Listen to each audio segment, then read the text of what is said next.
What's up you guys, welcome back to my channel. My name is Jenny and I'm that props girl, and I'm all about helping non-professional theatre makers, props designers, hobby crafters and decorators create unique props and decor. And I'm actually currently editing the video that you are about to watch, and my intro footage didn't really, I don't know what happened, but my intro footage did not turn out very well. It's just not, like, the sound is there but the picture is just not cooperating. The rest of the footage is fine. So today we're just doing a really chilled sit down Q&A and make candles with me, and it's super duper chill. And yeah, recently on my Instagram I did a Q&A and I got some really great questions and I thought they warranted their own video, so that's what we're doing today. So if you're keen to see that, then stick around. Be sure to smash the like button as it lets me know you want to see more content like this, as well as consider hitting that subscribe button and bell so that you don't miss a single one of my uploads.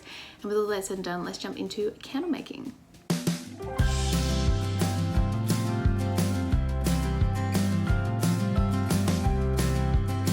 Before we start, I have a range of jars here. I have these jars which are from Kmart and they're specifically for the candles. This is what I think was a candle jar, not quite sure, but it's quite nice as well.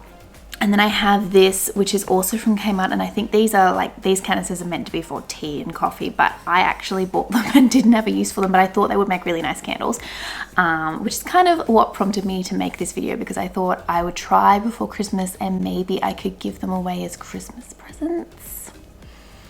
Anyways, so it's just something I wanted to try. I made a candle last week and it worked really well. It's kind of a guinea pig. And so I have a designated jar here for my wax, and they say to use twice as much wax as the jar will hold. So I'm just going to measure that out.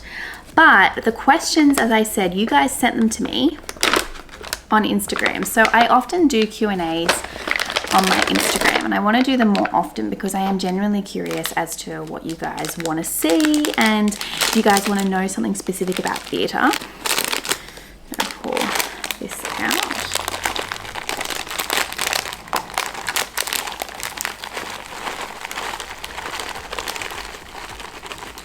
Oops.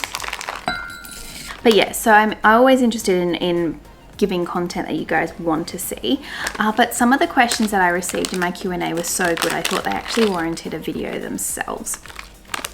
So the first question, I wrote them all down. The first question is, what has been one of the most time consuming props you've ever had to make? This is actually quite difficult to answer because there's kind of two different answers, because some props take a long time because it's got a lot of steps. Like the Rose for Beauty and the Beast, for example,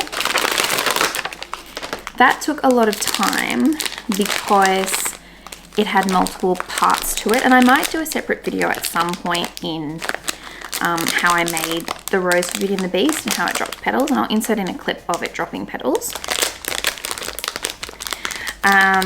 And if you guys follow me on TikTok, I did do a TikTok on it as well, but I can do a more detailed video. So if it has a lot of different parts to it, then it will take a bit longer. Well, that's now full, so I guess it's going to be one candle. Other props take a lot of time because I've got to make multiples of them. So when I did Mary Poppins, I had to make 40 parasols, and I made them from scratch because it was actually cheaper than buying them.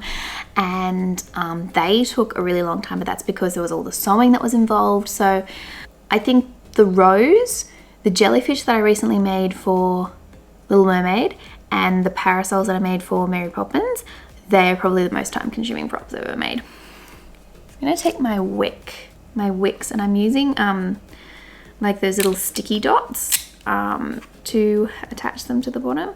I did that for the previous candle I made and it worked really well, so hopefully it still works. Okay, the next question. Why do you like making fake food? To be honest, just sticking this in the center. To be honest, I think it was one of those things, the first time I ever made a fake cake, it was for a production of My Fair Lady. And I looked them up on Pinterest, and I did a video on this, I think maybe in 2020. And I looked at, you know, how I made cakes in 2015 versus how I made cakes 5 years later. But it was for the ascot scene, and I'm gonna go through and put all the wicks in my candles. Is that a good idea? I don't actually know if I'm gonna have enough wax to do this one. I don't actually think I will. Oh well, if I don't get to do this, I guess I'll just leave that for Christmas. Anyways, so when I did my Fair Lady, you have ascot, and we wanted to have all these tea cakes and things, and this was back in 2015, and I was looking on Pinterest and I saw these amazing cakes and I thought I'll give it a shot, and I really liked it. And I remember looking at them thinking, oh, there's no way I could ever make cakes that good. And then, I don't know, it was just something that I guess really stuck with me, because the director at the time was, when I made those cakes, and they weren't that good, the director was like, oh my gosh, you know, these look really great. So I think it was just something that I kind of took on board, and I was like, oh, maybe I could do this. And then a few years later, I decided to really go for it, because I just thought, you know what, yeah, maybe I can do this, and I'm going to give it a shot, because I find this really fun, and I find it's just something I really like. Do I miss performing? Oh my gosh. So I originally started on the stage, and I occasionally come out of retirement and perform. Look, I think it used to be something I really liked, and now it's kind of something that I would do, and I do enjoy it, but I think I really prefer being behind the scenes. It's kind of fun to perform every now and again, but it's not something that I want to do full time. But I am involved in a production which is on in December, and I'm thinking about vlogging that process and showing you guys behind the scenes, so stay tuned for that. What's your favorite prop you've made this year? Oh my gosh. I think, look, I want to say the orb and scepter from Frozen, because that was really fun. I also really loved the quilts from Frozen. I don't know if they're technically props because it was kind of set dressing, but basically everything I had to make for Frozen, including the Olaf toy in Anna and Elsa's bedroom, all of that was a lot of fun. I think that probably takes the cake for favorite props in 2022. Well, these are done. I have my 3 here ready to go, and the flavors I've got, scents. I have thyme, and I only want to do one in thyme, so that might be our first one here. And then the other 2 I'm going to do in this lavender and chamomile. Might go take you guys to the kitchen and we'll boil this up. But also, before we do that, I put in my wick stayers, wick keepers, what are they called? Wick holders, wick stayers. How did you get started in props? Oh, I feel like I've answered this before in another video, but it was one of those things that I just fell into. And I was working on a production of Annie, and they needed a props manager, and the director knew that I was an organized person and was kind of just like, hey, you're organized, do you want to give it a shot? And I went, yeah, okay, and really loved it. I think I really liked the fact that it was kind of my project and my baby, and I was at first just managing props, and then it wasn't until My Fair Lady, which was I think 4 or 5 years later. No, it can't be that long. I think it was 2 years later. No, 3 years. 3 years later, where I actually started making props, and the only props I made were those cakes, but I really enjoyed making props. And then over the years, I've started to make more and more things. And it used to be something I was really scared of, and now it's just kind of something that I naturally look at and go, oh yeah, I could probably make that. And sure, I may fail, but I'm not so scared of failure. And I think for a really long time, I was really scared to try because I was so scared of failing. That's not where I thought that answer was going, but you know, it's where we're headed. All right, I have just got the water on to boil. I'm doing the double boiler method for making my candles, but whilst I'm waiting for that to boil, let's go through a couple more questions. Okay, what have we got here? Okay, what's a prop you would like to remake? Ironically, a prop that I've always said that I wanted to redo were the jellyfish for Little Mermaid. So in Under the Sea, both productions that I've worked on, I've done Little Mermaid twice. I did the junior version in 2018, and then I just finished doing the full scale version. But in 2018, I made giant jellyfish, and there are a few like reasons as to why they were never properly finished. There were just a few different things that happened with that production, and I kind of ran out of time, and they still looked great, but I always was saying, you know, if I got to that production again, I would finally finish them, and I would have them look better.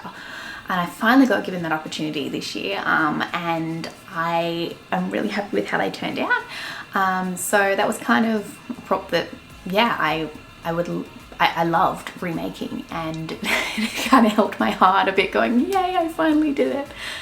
I think props that I just enjoyed making, or always enjoy making, would be fake cakes. They're something that I don't know if I'm ever going to tire of making them, so I guess that's remaking in a way. And if there was a show that I could go back and do again, the two shows I would go back and do again would be Mary Poppins and High School Musical, because High School Musical was just a trip into my childhood and such a trip down memory lane, and Mary Poppins was by far one of my absolute favourite shows. That and Drowsy Chaperone, but that was kind of more set dressing as to why I loved that show. What's one prop you're particularly proud of? Oh, I'm proud of so many of them.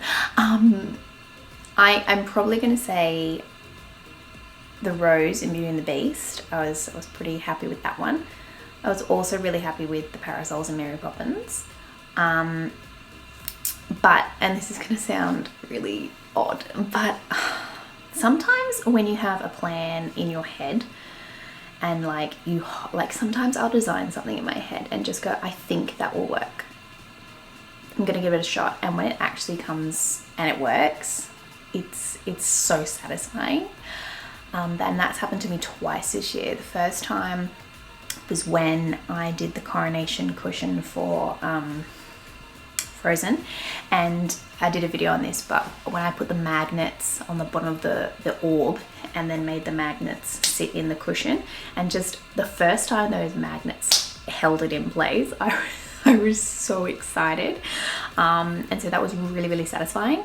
And the other time was in Little Mermaid, where we had the shell that Ursula wears, and the director said, I want Ariel to grab it and smash it.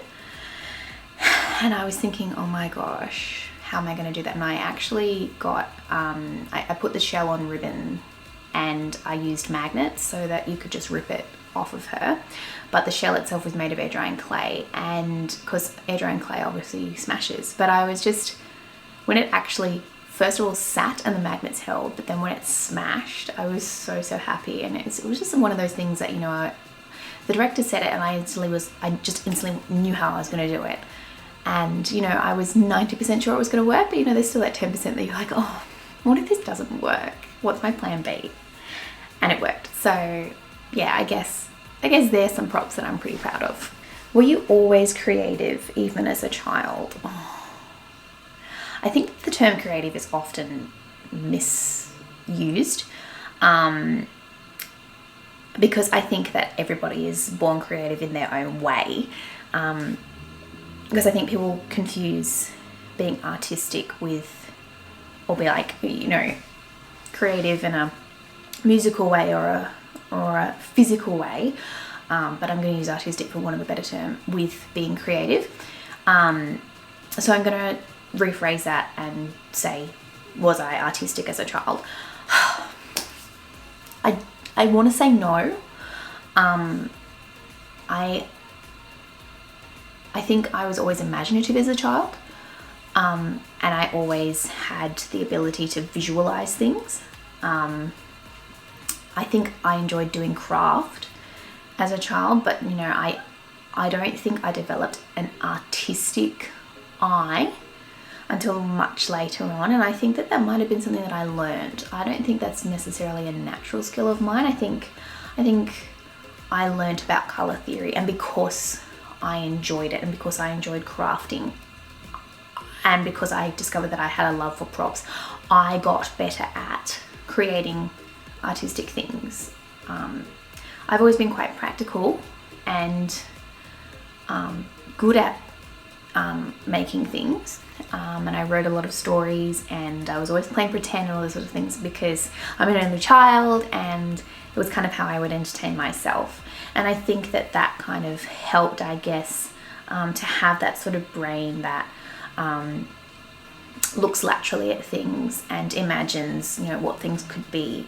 I think that that definitely helps me. Where do you get your inspiration from? Oh, my inspiration, look, it comes from many places.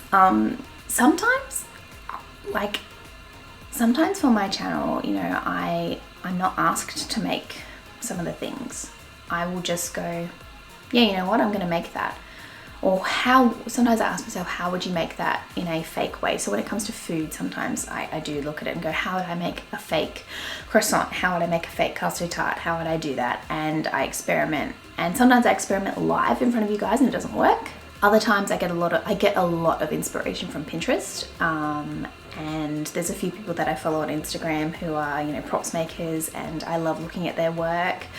And not to copy, but just to get ideas from. And then other times it's just completely from my own imagination, as I was saying, like the shelf or Little Mermaid. And there's so many things that I think I've learnt from experience. So sometimes a person would say, oh, I don't even know how I'd go about making that. And because I've done similar things before, or I know how certain materials work, I can recommend ways to make it and how you would do it, and I can sort of visualize it in my head. But that's like inspiration that comes from experience.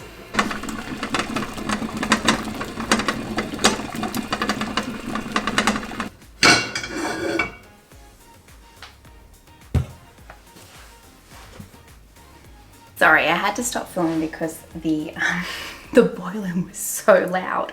But while that wax cools, I'm gonna pop in my lavender essential oil. Okay, what's a dream show that you'd like to make props for? Oh my gosh.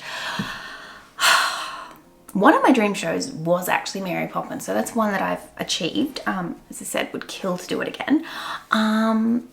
I think Matilda, I would love to make that cake that Bruce eats. I remember seeing the professional production and just watching that cake going, oh my gosh, I would love to make that. A show that I would love to do again would be Aladdin. I would love to set dress that again though, not do props for it. Which I guess leads into my next question, which I got asked, which was, which do you prefer, props design or set dressing? And I love them both for different reasons. I think I find a lot of joy in set dressing because usually it's kind of like painting a canvas when you've got like a vision in your head of what you know it's supposed to look like, and you're kind of just piecing the layers together, and I find that so soothing. Making props is not like that, and I don't mean that I don't love it, but I think making props it's very task focused because it's like, you have to get this done. This prop is used in this scene, blah, blah, blah, blah. Whereas set dressing is kind of a bit more on the artistic side, usually. And it's all about placement of items, and it's hard to explain, but I like them for different reasons. I think I enjoy set dressing. And as I said, I find it very soothing, much like the lavender. But making props is always very interesting, and it's always tons of fun. Set dressing is also fun as well because you have to usually source a lot of items, but in that way it can be frustrating. I like them both, okay? I can't choose. Alrighty. It's certainly smelling very lavendery, which I'm excited about because I do love the scent of lavender. Alrighty. Okay, so that one is ready to go, and I'm going to set that one aside. Oh, just need to straighten up that wick. So I was just measuring out the wax for my next candle because I was smart, and the first time I did it I saw how much I got in the jar, and I don't actually think I'm going to get 3 candles out of this, so I guess we're just rolling with the 2 candles, which I guess is kind of cool because then I can use the time scent. So I will just put this, I'll put this jar aside and maybe do it as a Christmas present for someone. But I'm gonna set that in the water, which should still be hot. But I'm gonna keep it quiet and finish answering these questions. What is your next show? I actually have no idea.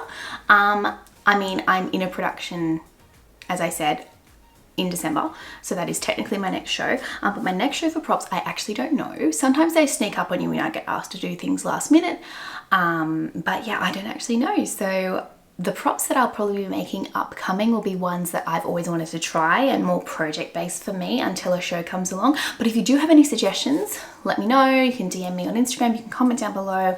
I'm always up for a challenge, and I love trying new things.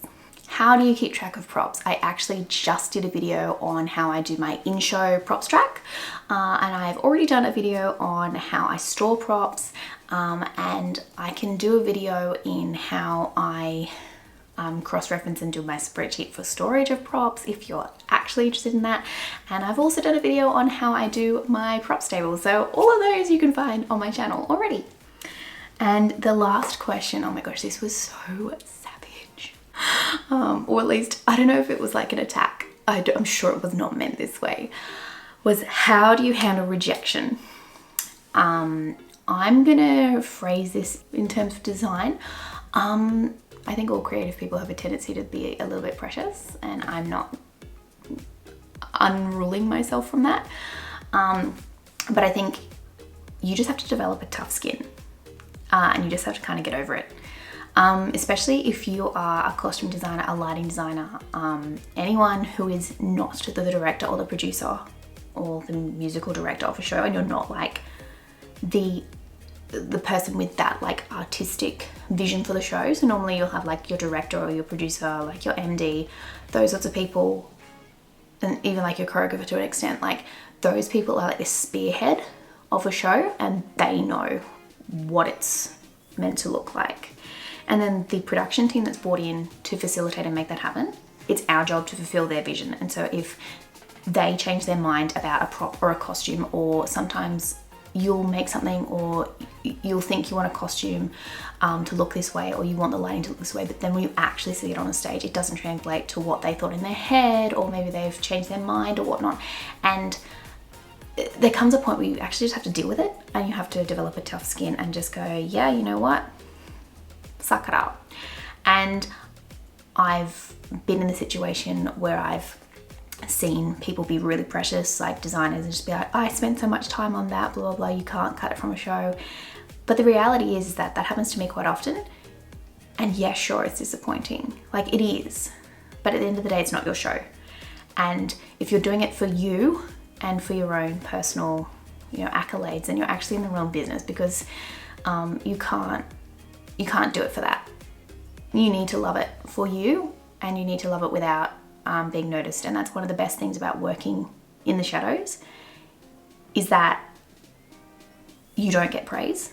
And so you learn to love it yourself, because if you can't learn to love it for you, you just won't do it. And I've seen so many people who can't handle the fact that they're not getting, the praise, and they've walked away from technical production and back of house, because it is so unnoticed, especially the props department. That's why it's very hard to find props designers, because our department goes so unnoticed, and you just have to be okay with that. But in terms of rejection, you just have to develop a tough skin, and it's not been something that I've always been good at. And I'm not going to say that I'm proficient at it, because it's hard. But you kind of just have to learn to remember that it's not personal, and usually the director is not having an attack at you. Sometimes, sure, they might. That's a crappy director, or potentially they may not be a crappy director, but they might just be, really frustrated about something. Like, this show is their baby, and they just want it to be perfect. And you can't hold that against them. And you just have to remember that the director is human as well, and they're here to fulfill a job, as are you, and they're kind of your boss. And it gets easier the more you practice, but the more you remember that it's not personal. and that it's actually you're all working together as a team to bring about and achieve the same goal, which is an amazing show, to wow audiences, to make the cast have a great time. You know, when you remember that, it makes it so much easier to handle what might be rejection. Well, I hope you guys enjoyed this strange little video in my experimenting in candle making and Q&A. I'm going to continue making this last candle, and I will see you guys in the next video. Let me know down below if you do have any more questions. You can always DM me on Instagram. I'm always up for a chat. Give this video a like if you enjoyed it, and if you want to see any more Q&A videos and just, you know, create with me, chill videos in my kitchen, in my office, wherever. I've got a lot of content planned for the end of the year, which I'm super excited about. And so if you are keen to see that, then be sure to hit that subscribe button and bell so that you don't miss a single one of my uploads. And I will see you guys in the next one. Bye.